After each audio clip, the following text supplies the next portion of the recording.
Hello, आज की video में आपका स्वागत है। ठीक है, आज की वीडियो में आपका स्वागत है दोस्तों। और आज की वीडियो में हम देखने वाले हैं रिएक्ट जेएस को। ठीक है, तो रिएक्ट जेएस में हम क्या करने वाले हैं कि एक प्रोजेक्ट और बनाएंगे। ठीक है, लास्ट टाइम क्या है ना, मैं अपने चैनल पे चलता हूँ, तो मैंने अपने चैनल पे ना लास्ट में रिएक्ट जेएस की सीरीज़ में, अगर आप रिएक्ट जेएस की सीरीज़ को फॉलो कर रहे होंगे मेरे चैनल पर आकर, ठीक है, और यहाँ पर आपने देखा होगा कि मैंने लास्ट टाइम एक प्रोजेक्ट बनवाया था, हाउ टू क्रिएट लोडिंग बार। फिर मैंने यहाँ पे रिएक्ट जेएस की सीरीज़ में मैं आपको क्लास बेस्ड कंपोनेंट बता रहा हूँ। हालांकि आप ये सोच रहे होंगे कि आपके दिमाग में आता होगा कि ना भाई, मैं क्लास बेस्ड कंपोनेंट क्यों बता रहा हूँ, क्योंकि क्लास बेस्ड कंपोनेंट तो अभी यूज़ नहीं होते हैं। पर मैं आपको बता दूँ कि क्लास बेस्ड कंपोनेंट मैं मानता हूँ कि अभी यूज़ नहीं होते हैं, पर इसका मतलब ये नहीं है कि आपको इंटरव्यू में पूछा नहीं जाएगा। हो सकता है कि जो रिएक्ट जेएस वाला इंटरव्यूअर है वो आपको वो क्लास बेस्ड कंपोनेंट पूछ ले, या लाइफ साइकिल मेथड के बारे में पूछ ले, या क्लासेस से कुछ पूछ ले कि कंपोनेंट डेट माउंट होता क्या है। क्योंकि मैं अपना पर्सनल इंटरव्यू शेयर कर रहा हूँ आपको कि मैं एक दिन गया था इंटरव्यू के लिए रिएक्ट जेएस डेवलपर के लिए। पैकेज वगैरह सब बहुत अच्छा था। तो वहाँ पर मुझसे क्लास बेस्ड कंपोनेंट के बारे में पूछ लिया था, और कंपोनेंट डेट माउंट क्या होता है, लाइफ साइकिल मेथड क्या होते हैं, और सुपर कीवर्ड क्या होता है ये पूछ लिया था। सुपर मेथड, सॉरी कीवर्ड नहीं, मेथड क्या होता है ये पूछ लिया था। और अगर आप ये नहीं जानते कि ये क्या चीज़ें मैं बात कर रहा हूँ, ये मैंने अपनी सीरीज में बता रखा है पूरा। और यहाँ पे ना मैंने गूगल कीप नोट प्रोजेक्ट भी बना के दिखाया है, पूरा 1.5 घंटे का है, पर आपको सीखने को बहुत कुछ मिलेगा। ठीक है, ये पक्की बात है 100% कि आपको सीखने को बहुत कुछ मिलेगा रिएक्ट जेएस की पूरी सीरीज में। और मुझे नहीं लगता कि पूरे यूट्यूब में स्टार्टिंग में क्लास बेस्ड कंपोनेंट पे बात करी गई हो, या फिर स्टार्टिंग से एंड तक बात करी गई हो। बहुत सारे यूट्यूब पे आपको मिल जाएंगे ऐसे रिएक्ट जेएस के सीरीज, लेकिन उसमें क्या होगा कि बहुत सारे लोगों ने फंक्शन बेस्ड कंपोनेंट से सिखा रखा है, और शायद क्लास बेस्ड कंपोनेंट से मैंने यहाँ पे सिखाया है। और मैंने ये नहीं कहूँगा कि बहुत सारे यूट्यूबर्स जो सीरीज लेकर आ रहे हैं रिएक्ट जेएस में, उन सब ने ही मतलब फंक्शन बेस्ड से सिखाया है, ऐसा नहीं है। कुछ हो सकता है कि क्लास बेस्ड कंपोनेंट सिखाओ, लेकिन पूरे अच्छे तरीके से या डॉक्यूमेंटेशन यूज करके नहीं बताया होगा। ये मैं इस तरह से लेकर आ रहा हूँ, मतलब अपना पर्सनल रिव्यू यहाँ पर शेयर करूँगा, अपना पर्सनल एक्सपीरियंस यहाँ पे शेयर कर रहा हूँ इन वीडियो में, कि रिएक्ट जेएस को कैसे सीख सकते हैं, किस तरह से आपके काम आएगी, और क्लास बेस्ड कंपोनेंट क्या होते हैं, फंक्शन बेस्ड कंपोनेंट भी हम पढ़ेंगे। मतलब मैं ओल्ड वर्जन के न्यू वर्जन तक आपका सफर लेके जाने वाला हूँ, कि उसका नया वर्जन और पुराना वर्जन दोनों आपको सिखाने वाला हूँ रिएक्ट जेएस की इस सीरीज में रिएक्ट जेएस के बारे में। ठीक है, और हम प्रोजेक्ट्स के बारे में ज़्यादा काम करेंगे, क्योंकि मैंने यहाँ पे देखो 3-4 वीडियो के बाद ही एक प्रोजेक्ट मैंने दो वीडियो के बाद में ही एक प्रोजेक्ट डाल दिया, फिर उसके बाद में ही एक प्रोजेक्ट डाल दिया। तो हम प्रोजेक्ट की कमी नहीं होने की इस रिएक्ट जेएस की सीरीज में। और दूसरा है कि ये आप चैनल को यार सब्सक्राइब करें, क्योंकि यहीं पर आपको मिलने वाली है ये वीडियो, अगर आप लर्न करना चाहते हैं। और भी प्रोजेक्ट्स हैं जैसे वर्डप्रेस के प्रोजेक्ट, HTML CSS और PHP के प्रोजेक्ट, तो आप देख सकते हैं। मैं सीरीज इसलिए स्टार्ट करता हूँ कि ताकि आप लोगों को लर्निंग मिले, बाकी मैं तो चाहता हूँ कि अच्छे से ग्रो करें। तो फिलहाल हम ज़्यादा ना बात करते हुए आज के प्रोजेक्ट पे ध्यान देते हैं। आपको मैंने दिखाई दिया होगा कि ना प्रोजेक्ट कैसा बनने वाला है, तो मैंने प्रीव्यू दिखा दूंगा लास्ट में कि हम क्या करने वाले, न्यूज़ ऐप बनाने वाले हैं। आप न्यूज़ ऐप कैसे बनाओगे, हम API के साथ काम करेंगे, क्योंकि पिछले हमने जितनी भी सीरीज़ है इस वाली प्लेलिस्ट में, रिएक्ट जेएस की सीरीज़ में, हमने अभी तक APIs के बारे में काम नहीं किया होगा। ठीक है, हमने क्या हो रहा कि सिर्फ नॉर्मल हमने बनाया और वेबसाइट बनाई और हो गया काम। ठीक है, मतलब कंपोनेंट ने बनाए और काम कर दिया हमने। अब API को नहीं कराया हमने टच। यहाँ पे देखो मैंने लाइफ साइकिल मेथड के बारे में बताया, इसके बारे में। ठीक है, तो यही बताने वाला हूँ कि वो APIs के साथ कैसे काम करते हैं। तो सबसे पहले क्या करने वाले, हम रिएक्ट जेएस की डॉक्यूमेंटेशन ओपन करने वाले। यहाँ पर मैं ओल्ड वाली ओपन कर रहा हूँ। हम ऐसा नहीं है, आप ये मत सोचना कि मैं ओल्ड वाली ओपन कर रहा हूँ तो क्या हम पुराना वाला रिएक्ट जेएस वर्जन सीख रहे हैं, ज़रूरी नहीं है। हम नया वाला भी इस सीरीज़ में देखेंगे। अभी क्या है, हम पुराना वाला सिखा रहे हैं, तो नया वाला भी मैं सिखाऊंगा कि नए वाले में क्या अंतर है और पुराने वाले में क्या अंतर है। अगर मैं आपको मुंह से बता दूंगा तो फिर आपको समझ में नहीं आएगा, क्योंकि आप करोगे, खुद समझोगे, पता चलेगा, तब ज़्यादा बेटर अंडरस्टैंडिंग होगी। फिलहाल मैं यहाँ पे क्रिएट रिएक्ट ऐप पे जाता हूँ, और कोई अगर चीज़ ना समझ में आए तो यार कमेंट ज़रूर करें, ठीक है। आप कमेंट करें और वीडियो को यार अच्छी लगे तो लाइक और शेयर ज़रूर करें। जो भी आप के यहाँ पर सीखना चाहते हैं उनकी मदद ज़रूर करें, ठीक है। तो मैं यहाँ पे एक फोल्डर में आ गया हूँ, यहाँ पे टर्मिनल पे गए हैं, न्यू टर्मिनल पे गया हूँ मैं, और यहाँ पे क्या कर दिया मैंने, पेस्ट कर दिया है। ये क्या है, कमांड है, आपको याद करने की ज़रूरत नहीं है, ऑटोमेटिकली आपको याद होती रहेगी जब जब आप इसका यूज़ करेंगे। यहाँ पर क्या करते हैं, माय ऐप के अंदर ना हम यहाँ लिख देते हैं न्यूज़ न्यूज़ ऐप, यहाँ पर डाल देते हैं नाम ऐप का और एंटर कर देते हैं, ठीक है। आपके नेट के हिसाब से ये इंस्टॉल हो जाएगा। मेरे यहाँ पर हो गया है ये, ठीक है। ये कुछ फाइलें इंस्टॉल करेगा, ठीक है। पैकेज डॉट जेसन बना दिए इसने, थोड़ा टाइम लेगा और फिर उसके बाद ये हो जाएगा। मैं स्टार्टिंग से इसलिए बता रहा हूँ कि इंस्टॉल करके वगैरह वगैरह, ताकि कुछ लोगों को शायद ये नहीं पता होगा कि इंस्टॉलेशन कैसे करते हैं। हालांकि जो वीडियो मेरी देख रहे होंगे उनको पता है कि कैसे इंस्टॉल करते हैं, किस तरह से कंपोनेंट बनाते हैं, लेकिन मैं स्टार्टिंग से स्टार्ट कर रहा हूँ और हर बार मैं ईजी वे में तरीका बताऊँगा। और कोई भी अगर आपको प्रॉब्लम हो तो बिल्कुल यार कमेंट में पूछें, क्वेश्चन पूछें और मैं उसका आंसर ज़रूर करूँगा। एक और बात कि जब तक ये हो रहा है तो मैं एक और चीज़ बता देता हूँ।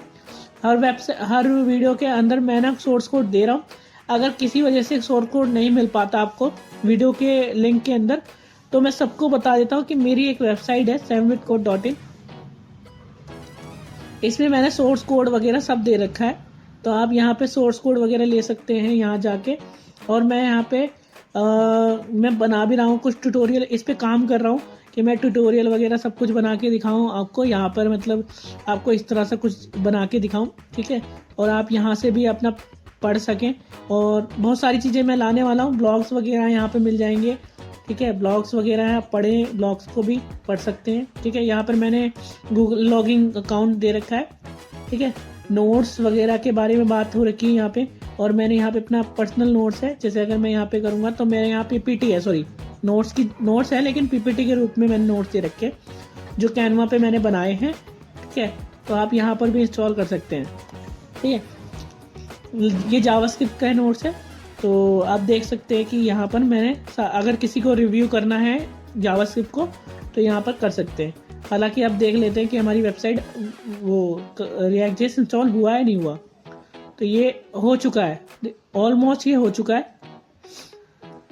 थोड़ा टाइम लेगा अभी, और इसने मुझे कोई एरर दिखा दी है फिलहाल के लिए, लेकिन उस एरर को हम अभी कुछ नहीं करेंगे। लेकिन हम यहाँ जाएंगे CD और न्यूज़ ऐप, यहाँ जाएंगे dir करेंगे, npm करेंगे, स्टार्ट करेंगे, देखते चलता है। आई होप थोड़ा डेप्रिकेट करेगा लेकिन चल जाएगा आपका, ठीक है। अब ये ना जब भी इंस्टॉल करेंगे ना पुराना वर्जन हम, तो ये कुछ ऐसा एरर देता है, और इस एरर को कहते हैं कि ना भाई ये अपना मॉड्यूल। मैं इसको सॉल्व करके दिखाता हूँ। पुराने वर्जन में ऐसी प्रॉब्लम आती रहती है, लेकिन हम नए वर्जन पे भी जाएंगे, हम नए वर्जन को भी यूज़ करेंगे। और आपके दिमाग में बिल्कुल ये आ रहा होगा कि हम पुराना क्यों यूज़ कर रहे हैं यार, नया है हमारे पास। हालांकि मैं आपको दोनों एक्सपीरियंस दे चाहता हूँ, पुराने वाले भी और नए वाले भी, ताकि इंटरव्यू में आपका पास होना बने, मतलब आप इंटरव्यू में पास हो, जो भी आप अचीव करना चाहते हैं वो हो। और मैं ये हटा देता हूँ, अभी के लिए हटा देता हूँ ये सारा कुछ। ये मैं कुछ फाइलें डिलीट कर रहा हूँ, आप गिटहब से ले लेना, मैं लिंक इसमें मैं मेंशन कर दूंगा इसका पूरा, ये जो प्रोजेक्ट है इसको मेंशन कर दूंगा वहाँ पर गिटहब पे, और लिंक भी दे दूंगा यूट्यूब की डिस्क्रिप्शन में, ठीक है। तो यहाँ पर मैंने यहाँ सारी चीज़ें हटा दी हैं, और इसमें क्या रह गया, हाँ इसमें से भी आप हटा दें ये चीज़ें। ये चीज़ हटा देता हूँ मैं, ये हट गया, और मैं भी ठीक है यार, अब इतने में ये एरर नहीं देना चाहिए। देखो ये ऐसा आ रहा है। अब ये जो रिएक्ट वाला है ना, हम क्या करेंगे, क्लास बेस्ड कंपोनेंट का करेंगे। तो क्लास बेस्ड कंपोनेंट का RCE, ये शॉर्टकट की होता है कंपोनेंट का, रिएक्ट क्लास एक्सपोर्ट, ठीक है। तो ये RCE होता है, ये शॉर्टकट की है, मतलब कंपोनेंट को लाने की। तो मैं यहाँ पे बड़ा कर लेता हूँ कंपोनेंट को, और मैं इसको थोड़ा बड़ा कर लेता हूँ। तो मैं इसको ना छोटा करूँ थोड़ा सा, और बड़ा करता हूँ इसको वैसे। एक मिनट, मैं इसको, थोड़ा लैपटॉप है मेरा तो इसलिए बड़ा होने में दिक्कत देता है, ठीक है। तो ये दिस इज माय ऐप, ये मान के चलो। ठीक है, ये मेरा ऐप है। अब इसमें हम क्या यूज़ करने वाले हैं मैं आपको बता दूं, इसमें मैं ना बूटस्ट्रैप यूज़ नहीं कर रहा हूँ, इसमें मैं टेलविंड यूज़ कर रहा हूँ। टेलविंड थोड़ा सा ना अच्छा लुक देता है, अगर किसी की बात करो टेलविंड की तो ये बहुत अच्छी चीज़ है। ये CSS का ही फ्रेमवर्क है और बहुत अच्छा, आपको बहुत इंटरफेस अच्छा देता है ये। तो मैं यहाँ पे क्लिक करता हूँ और ईजी भी है, ईजी टू यूज़ है। सबसे बड़ी बात तो ये अच्छी लगती है मेरे को, ज़्यादा मुश्किल नहीं है, आप ज़्यादा से ज़्यादा इनहैंस CSS लिख सकते हैं इसमें। यहाँ पे क्लिक करता हूँ मैं और ये मेरा क्लिक हो गया है। ये गेट स्टार्टेड पे करते हैं। और ऐसा नहीं है कि मैंने आपको सारा जो ये आपको नहीं आती है, आप कुछ लोग कहेंगे यार टेलविंड मुझे नहीं आती है, तो कुछ नहीं यार, मैं तो कॉपी पेस्ट ही करूँगा, आपको भी कॉपी पेस्ट ही करना है, अभी कुछ नहीं करना। तो हम यहाँ पे जाते हैं प्ले CDN पे, हम इसकी CDN लिंक लगाने वाले, और कहाँ CDN लिंक लगाने वाले मैं वो बताने वाला हूँ। हम यहाँ पे जाते हैं app.js के फोल्डर खोलते हैं, यहाँ पब्लिक फोल्डर में आपका HTML होगा, index.html। वहाँ पर क्या करेंगे, हम यहाँ पर इसको लगा देंगे फाइल को, ठीक है। जब आप इस फाइल को लगा लोगे तो क्या होगा कि ये आपके अंदर ये ऐड हो जाएगा। अब आप अपना इसको यूज़ कर सकते हो टेलविंड को। तो अगर मैं यहाँ पर H1 ये जो भी लिखा हुआ है इसको लेकर आऊँ और हमारे यहाँ लगाऊँ, तो सेव करते हैं और देखते हैं कि हमारी क्या CSS लोड हो रही है। उसके हिसाब से थोड़ा टाइम ले रहा है क्योंकि नेट मेरा प्रॉब्लम्स क्रिएट कर रहा है। हालांकि इसकी चीज़ को ना देख के मैं तो इसको टेल और ब्लॉक का इस्तेमाल करता हूँ, टेल ब्लॉक CC का, ठीक है। और भी हमारे कंपोनेंट होते हैं हर जगह पे, हम क्या कर सकते हैं यहाँ से कंपोनेंट ले सकते हैं। यहाँ बहुत सारे कंपोनेंट आपको मिल जाएंगे टेल ब्लॉक पे। तो मैंने इसको करा है तो ये मेरे को ठीक ही दिख रहा है H1। अगर मैं इसको कलर करता हूँ तो पता चल जाएगा मुझे। कलर करने के लिए मुझे कहना है टेक्स्ट और मुझे लिखना है रेड, आप रेड लिख देना, रेड लिख देना और यहाँ पे लिख देना 500। तो 500 क्या है इसका, पर अभी पता चल जाएगा। आई होप कि ये रेड कलर हो। अगर ये रेड कलर हो गया तो इसका मतलब ये है कि ये चल रहा है, ठीक है। तो हमारा मतलब बूटस्ट्रैप हमारा चल रहा है, ठीक है। तो देख सकते हो आप गाइस कि ये बूटस्ट्रैप हमारा चल रहा है। वो बूटस्ट्रैप कह रहा हूँ, टेलविंड माफ़ करना, बूटस्ट्रैप थोड़ा ज़्यादा यूज़ कर लिया है तो टेलविंड मुँह से नहीं निकल पा रहा। हालांकि मैं अभी टेलविंड अभी इंडस्ट्री में काम करता हूँ तो वहाँ पर यूज़ होता है। जब भी मैं प्रोजेक्ट करता हूँ, फ्रीलांसिंग प्रोजेक्ट, तो मैं टेलविंड ही ज़्यादा यूज़ करता हूँ, प्रीफर अच्छा लगता है थोड़ा सा, ठीक है। हम यहाँ पे टेल ब्लॉक्स में आ जाते हैं, टेल ब्लॉक CC में, और ये थोड़ा सा डिज़ाइन कर लेते हैं। तो डिज़ाइनिंग वाले में हमें क्या चाहिए होगा, देखो सबसे पहले हमें चाहिए एक नेविगेशन बार, एक फुटर आपको चाहिए होगा, फिर उसके बाद आपको चाहिए एक कार्ड चाहिए आपको। देखो 3-4 चीज़ें आपको चाहिए, 1, 2 और 3, मतलब इतनी चीज़ें तो हम कंपोनेंट बना लेते हैं। तो कंपोनेंट बनाने के लिए क्या करना होगा, मैं SRC में जाऊँगा और यहाँ फोल्डर बना लेता हूँ कंपोनेंट नाम से। सिर्फ इतना कंपोनेंट लिख देता हूँ, फोल्डर का नाम ज़रूरी नहीं है आप ऐसा बनाओ, पर ये क्या है ना, सेपरेट रहती हैं चीज़ें। मैं यहाँ नैप बार लिख देता हूँ, नैप बार डॉट, और आपका अगर आप नैप बार चाहते हैं तो रख सकते हैं, वैसे मुझे कोई ज़रूरी लग नहीं रहा, लेकिन हाँ एक स्टाइलिश बनी रहती है तो नेविगेशन बार में अच्छा लगता है, ठीक है। तो मैं यहाँ नैप बार JSX लिख जाता हूँ और वही RCE। तो यहाँ पे कंपोनेंट बन गया। एक और कंपोनेंट बनाते हैं, क्या नाम है हमारा, कार्ड JSX, वो हो गया, और वो RCE, ठीक है, कंपोनेंट बन गया हमारा। फिर एक और कंपोनेंट बनाते हैं जो फुटर होगा। देखो ये जो चीज़ें हैं ये कॉमन रहने वाली है, तो ये मैं इसलिए बना रहा हूँ, कल को अगर मैंने कुछ और भी बनाया तो इसी प्रोजेक्ट के अंदर मैं ऐड ऑन कर दूँ, ठीक है। तो हम क्या करने वाले हैं, नेविगेशन लाएंगे, फुटर लाएंगे और कार्ड लाएंगे टेलविंड के टेल ब्लॉक से। तो यहाँ आप जाओ और मैं क्या करने वाला हूँ कि ब्लॉक से ही मैं कार्ड ले वाला हूँ। तो कार्ड कुछ इस तरह से है, मैं न्यूज़ को इस तरह से दिखा सकता हूँ, ये थोड़े कार्ड अच्छे भी लग रहे हैं। तो क्या करेंगे, हम इसी को कॉपी कर लेता हूँ, मैं कॉपी कर लिया है और इसको कॉपी करने के बाद यहाँ पर ही डाल देता हूँ। इन कार्ड्स को मैं यहाँ डाल देता हूँ, ठीक है। और मुझे कुछ एरर्स दे रहा है और देखते हैं यार, अभी एरर्स दे रहा है मेरे को ये, और शायद इसमें भी मुझे ये बताया कि भाई एरर है। तो ये एरर कुछ इस तरह से दे रहा है कि मेरी इमेज जो है ना, जो IMG, मैं बता देता हूँ, React.js के अंदर ये बोला जाता है कि कोई भी अगर एलिमेंट आपका ये HTML एलिमेंट अगर बंद नहीं है तो बंद कर दो, ठीक है। तो बंद कर देते हैं, ठीक है, बंद कर दिया है। अब ये बहुत सारी जगहों पे होगा मे भी, तो मैं इसे छोटा करता हूँ थोड़ा सा और थोड़ा बड़ा कर देते हैं, ज़्यादा छोटा हो गया ये। ठीक है, तो क्या करते हैं, हम देख लेते हैं कार्ड कहाँ कहाँ पर है। तो ये कार्ड हो गया मेरा, एक कार्ड हो गया ये, और एक कार्ड ये हो गया। तो मैं यहाँ पर ये वाले कार्ड जो है ना हटा देता हूँ। फिक्र मत करो यार, सोर्स कोड मिल जाएगा इसका। तो मैं कंट्रोल एक्स, जो मेरा कार्ड है ना इसको हटाते हैं, क्योंकि इस कार्ड को मैं यहाँ रखूंगा यहाँ पर, क्योंकि ये कार्ड आएगा यहाँ। अभी मैं जो कह रहा हूँ वो आपको समझ नहीं आ रहा होगा, या फिर अगर आ रहा है तो अच्छी बात है, लेकिन नहीं आ रहा तो मुझे यार कमेंट में बताना, मैं इसको भी बताऊंगा। अभी क्या कर रहे हैं ना हम, कंपोनेंट को तोड़कर, और जो भी HTML है ना वो मैं यहाँ पे डाल रहा हूँ। ठीक है, जो मेरा कार्ड है, मतलब ये मेरा कार्ड है। अब ये मेरा यहाँ पर मेरा वो हो गया जो भी मुझे रखना होगा। ठीक है, स्ट्रक्चर ये वाला है। और मैं यहाँ पर अभी क्या कर सकता हूँ, कंपोनेंट को लेकर आ सकता हूँ। तो मैं कार्ड को कंपोनेंट को लेकर आ देता हूँ। तो कार्ड कंपोनेंट लाऊंगा इस तरह से, और मैं एक बार नहीं 2 बार 3 बार इसमें कॉपी पेस्ट कर देता हूँ। तो ये क्या है ना, हम इस तरह से यूज़ कर सकते हैं बार बार कंपोनेंट को। देखो ये कंपोनेंट कैसे अच्छे से लग रहा है और इजी टू यूज़ हो रहा है। ठीक है, बहुत अच्छा लग रहा है ये। अभी नेविगेशन बार और ले लेते हैं तो अच्छा रहेगा। तो मैं यहाँ हटाता हूँ इसको और नेव बार ले लेते हैं। नेव बार में भी यहाँ कहीं होगा हेडर बार। तो यार हेडर फुटर ये है, मैं ये वाला ले लेता हूँ, ये ले लो या फिर ले लो, कोई बात नहीं, बेसिक से ही ले लेते हैं। आप चाहो तो आप कैसा भी ले सकते हो। मैं इसको हेडर फुटर जो है ना, और मैं ऐसे ही ले रहा हूँ। ठीक है, इसका अभी कुछ काम नहीं है, बाद में करेंगे इसको।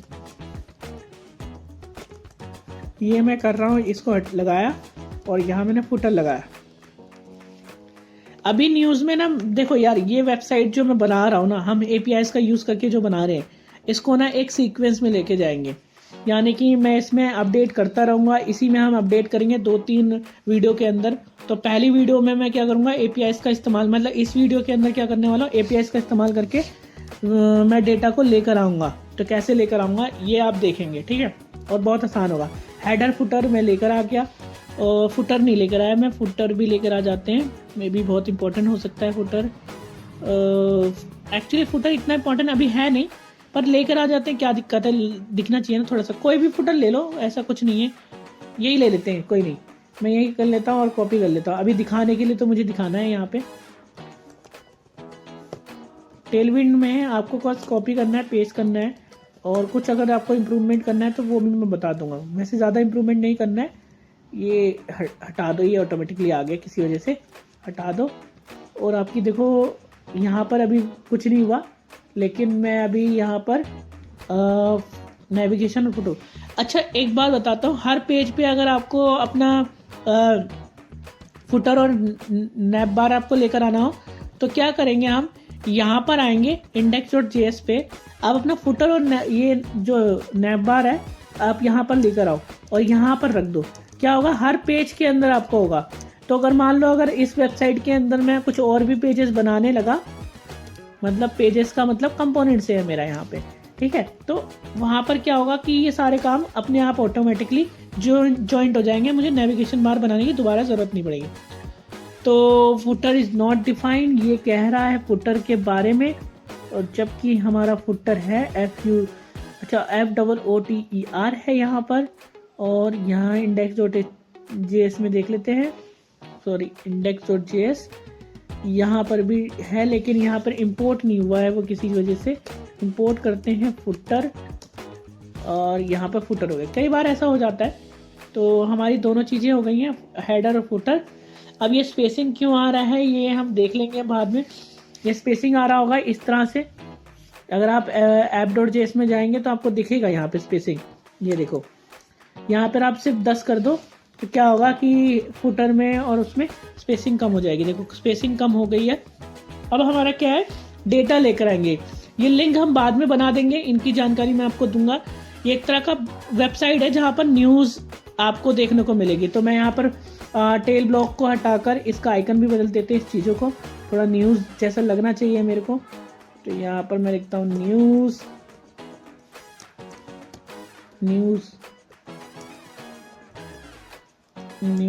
वेबसाइट, ठीक है। न्यूज़ वेबसाइट सिंपल सी लिख दी है मैंने। आप कोई भी अच्छा सा नाम दे सकते हैं, या टेक न्यूज़ या न्यूज़ टेकर न्यूज़, कुछ भी नाम दे दो। मैं इतना अच्छा नहीं हूँ नाम देने में, आप चैट जीपीटी से पूछ लेना न्यूज़ कैसे, टेक न्यूज़ क्या नाम दे सकते हो आप। फिलहाल के लिए हमें एपीआई चाहिए जहाँ पर न्यूज़ आए, हमारी एक्चुअल न्यूज़ आए। तो हमारा डिज़ाइनिंग पार्ट हो गया, हम यहाँ पे न्यूज़ एपीआई में जाते हैं। तो यहाँ पर क्या है, ये एक वेबसाइट है न्यूज़ एपीआई, जो क्या करता है आपको एपीआई प्रोवाइड कर जाता है और एपीआई की मदद से आपको ना डेटा कुछ देगा। जैसे ये डेटा आपको दे रखा है ना, तो ये हमें यहाँ पर क्या करना है, मैं यहाँ पे रजिस्ट्रेशन कर लेता हूँ। और रजिस्ट्रेशन के लिए ना आप अपनी अपनी मेल से रजिस्ट्रेशन कर लेना, कोई बड़ी बात नहीं है। मैं क्या कर रहा हूँ, टेम्प मेल से कर रहा हूँ, थोड़ा मैं आलसी बंदा हूँ इस मामले में। सिर्फ आपको मेल करना है, तो मैं यहाँ पे अपनी मेल नहीं दूंगा, मैं यहाँ पर बस कॉपी पेस्ट करके मैं डाल देता हूँ, क्योंकि मैंने बहुत सारी मेल यहाँ पे दे रखी है। तो मैं यहाँ पे सरदार खान लिख देता हूँ, आपको ये किरदार, और मैं यहाँ पे हाँ यही लिख देता हूँ @gmail.com और 1 2 3 इसका पासवर्ड @ और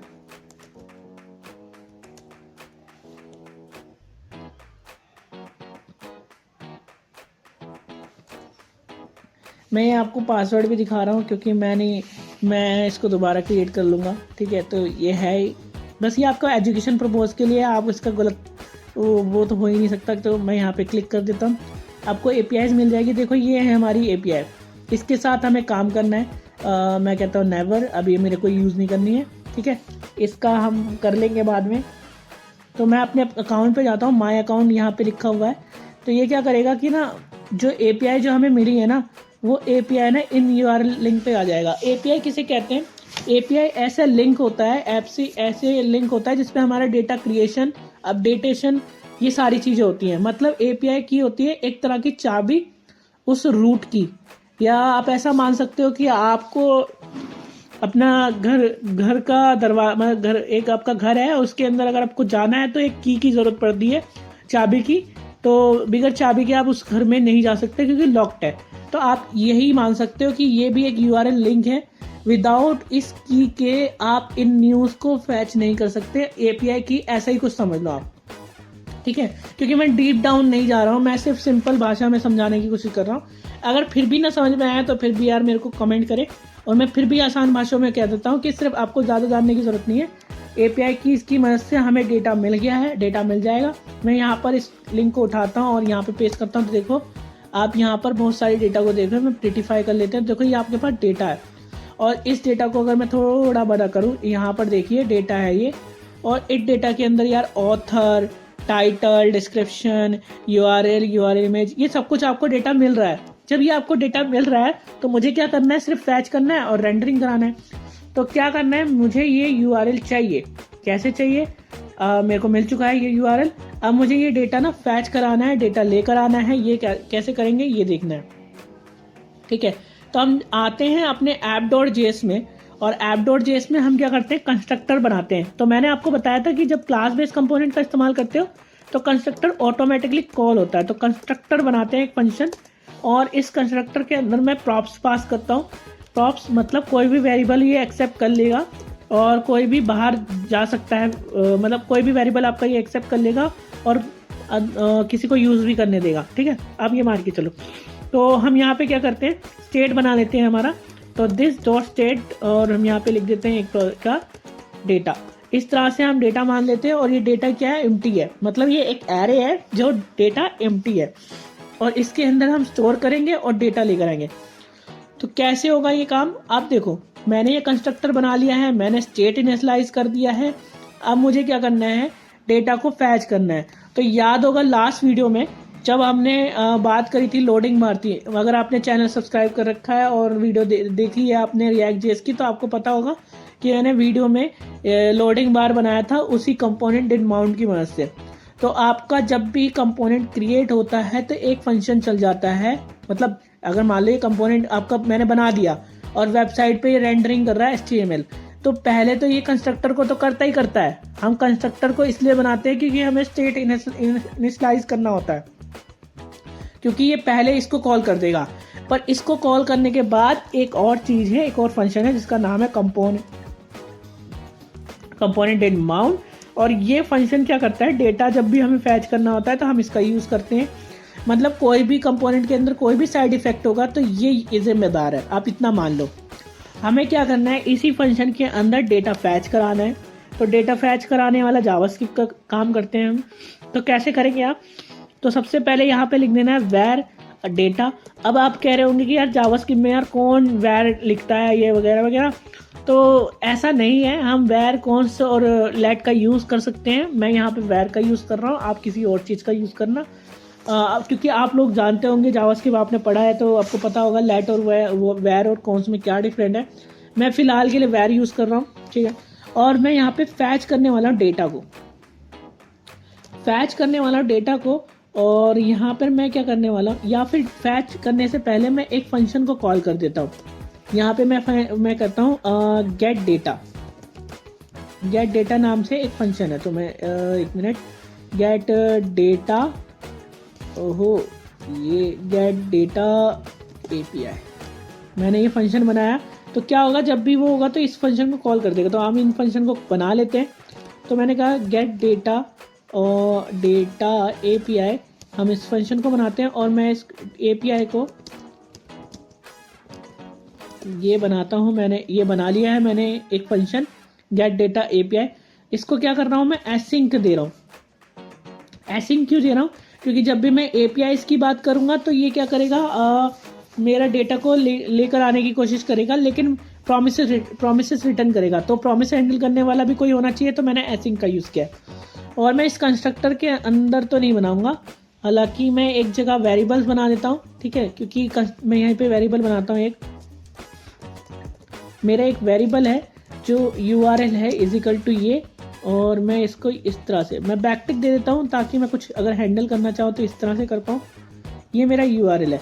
आप इस URL को, मैं इस URL को बाद में चेंज कर सकता हूँ या कुछ भी करना हो तो कर दूंगा, लेकिन अभी के लिए मैंने यहाँ पे रख दिया क्योंकि दिस डॉट मैं करके इस URL को ले सकूँ। दिस डॉट URL करके मैं इस वेरिएबल को यूज़ कर सकता हूँ।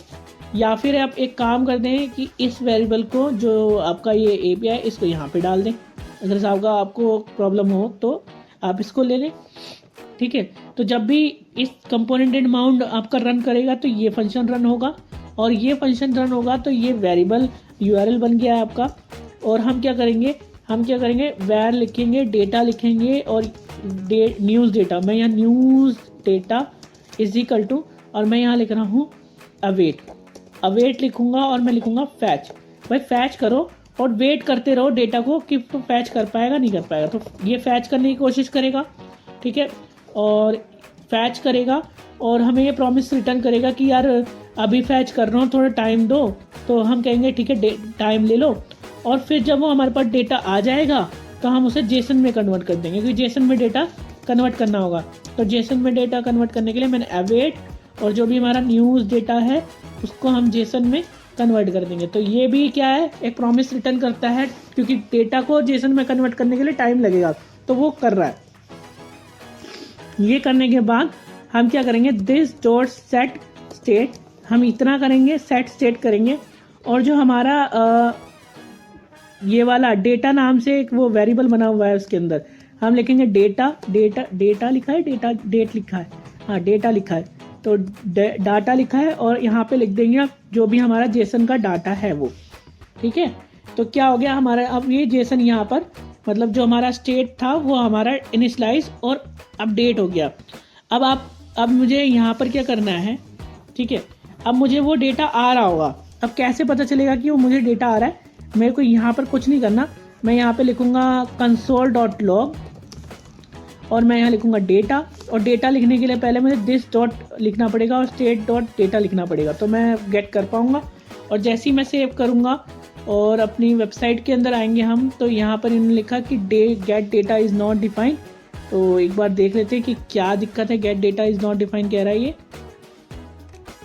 ये एक फंक्शन है, तो कॉन्स्ट इस्तेमाल करके नहीं हुआ होगा, कॉन्स्ट नहीं, ये data gate data API component did mount, actually में शायद ये इस तरह से कॉल ना करे। तो अगर ये ऐसा नहीं करेगा तो एक काम करते हैं, यहाँ पर ना इसको Ctrl+X करते हैं, इसको यहाँ पर मैं पेस्ट करता हूँ, कंपोनेंट डिड माउंट के अंदर ही मैंने डाल दिया है इसको, तो अब तो आई होप कि हो जाना चाहिए इसको। मैं सेव करता हूँ, रन करता हूँ। तो गेट डेटा एपीआई कहाँ पर है? Gate data API. अच्छा, इसको कॉल भी तो करनी पड़ेगी, इस ये फंक्शन है तो मैं इस फंक्शन के अंदर क्या करता हूँ, ठीक है, मैं गेट डेटा एपीआई इसको कॉल ही कर देता हूँ, जो एक बार तो रन करता है। ये प्रॉब्लम कर रहा है किसी वजह से। मैं यहाँ पर क्या कर सकता हूँ, तो एक काम करना पड़ेगा, अगर मुझे ये करना है तो देन का इस्तेमाल करना पड़ जाएगा। एक मिनट, मैं इसको भी तो एसिंग कर सकता हूँ, एसिंग इसको भी कर जा सकता है। तो मैं यहाँ लिख दूंगा एसिंग और मैं ये गेट डेटा ये वाला चीज़ें ही हटा देता हूँ फंक्शन को, ठीक है, तो प्रॉब्लम ही ख़त्म हो जाती है। ठीक है, तो यहाँ पर मैं देखो रियली कोडिंग करके दिखा रहा हूँ कि अगर मुझे भी कोई दिक्कत आ रही है तो मुझे उसे किस तरह से सॉल्व करना है, क्या है। तो देखो यहाँ पर अब ये एरर हट गया है। हम कंपोनेंट डिमांड को भी एसिंग कर दिया है मैंने। यहाँ पे देखते हैं कंसोल में कि मुझे डेटा मिल रहा है। तो यहाँ इन्होंने मुझे डेटा दिया है, एक ऑब्जेक्ट दिया है मेरे को। उस ऑब्जेक्ट में आर्टिकल्स हैं और आर्टिकल देखो ये मुझे मिल रहे हैं। ठीक है, आई होप कि आपको समझ में आया होगा। नहीं समझ में आया तो मैं बता रहा हूँ। कई बार क्या हो रहा था कि मेरे को ना ये ऊपर जब मैं फंक्शन बना रहा था तो ये ना मुझे डेटा मतलब ये कॉल नहीं कर रहा था, इसको एक्सेस नहीं कर रहा था, क्योंकि फंक्शन को हम कैसे एक्सेस कर सकते हैं, दिस डॉट करके। तो मैं दिस यूज़ नहीं कर रहा था उस वक्त, तो ये मेरी गलती है कि मेरे को अगर कोई फंक्शन इस्तेमाल करना है तो दिस कीवर्ड का यूज़ करना पड़ेगा, कि बिगर दिस के यूज़ नहीं कर पाऊंगा मैं उसको। ठीक है, तो मैंने क्या करा, कंपोनेंट डिमांड को ना एसिंग बना दिया। यहाँ पर एसिंग बनाने से क्या होगा कि मैं अवेट का इस्तेमाल कर पाऊंगा, मतलब इस फंक्शन के अंदर ना प्रोमिसेस हैंडल कर पाऊंगा। तो जब भी ये कंपोनेंट डिमांड रन होगा तो क्या होगा, यूआरएल ये है और ये क्या करेगा, डेटा को फैच करेगा और थोड़ा वेट करेगा कि जब तक डेटा मेरे को मिल नहीं जाता, और फिर ये जेसन में कन्वर्ट कर देगा। और फिर हमने क्या करा, स्टेट के अंदर ये डेटा डाल दिया है, ये ऊपर की तरफ है। ठीक है, ये स्टेट हमने बनाई है इस तरह से।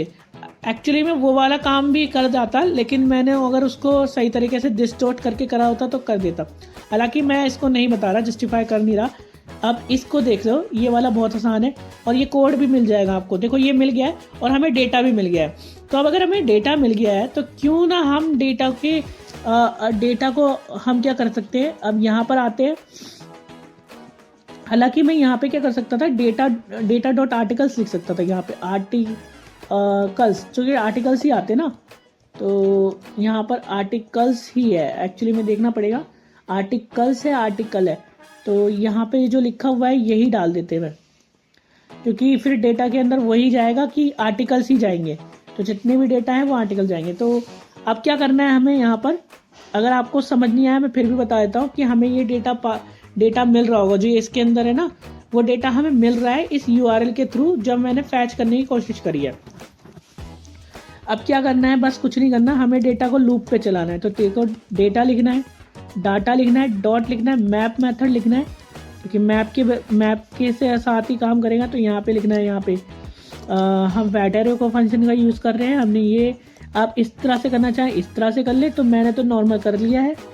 क्या करेगा, ये एग्जीक्यूट कर देगा और मैं यहाँ डाल देता हूँ और मैं यहाँ लिख देता हूँ वी मतलब वैल्यू। ठीक है, और मैं सबको यहाँ पर मैं यहाँ पे लिख देता हूँ डेटा पास। ठीक है, मैं यहाँ डेटा पास लिख रहा हूँ, आप कुछ भी लिख दो यार। ठीक है, मैं यहाँ पे डेटा पास लिख रहा हूँ और यहाँ पर मैं वैल्यू कर रहा हूँ। अब ये आपको पता है मैं क्या कर रहा हूँ, ये मैं क्या कर रहा हूँ, प्रॉप्स पास कर रहा हूँ। विदाउट प्रॉप्स पास किए मैं वहाँ पर डेटा को भेजूंगा नहीं, मैं यहाँ प्रॉप्स पास कर रहा हूँ। तो ये प्रॉप्स मैंने पास किए और डेटा इज़ नॉट डिफाइन ये कह रहा है मेरे को। तो डेटा नॉट डिफाइन सही बात है, डेटा क्यों डिफाइन करेगा, दिस डॉट स्टेट डॉट अगर हम करेंगे तो करेगा, क्योंकि हम क्लास बेस्ड कंपोनेंट के अंदर है और ये आई होप चलेगा।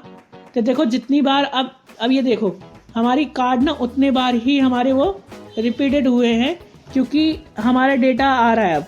ठीक है, तो फिलहाल हमने क्या करा है कि कार्ड के अंदर क्या कर रहा है, डेटा को पास कर दिया है और सारा डेटा किसके अंदर, कार्ड के अंदर आ गया होगा।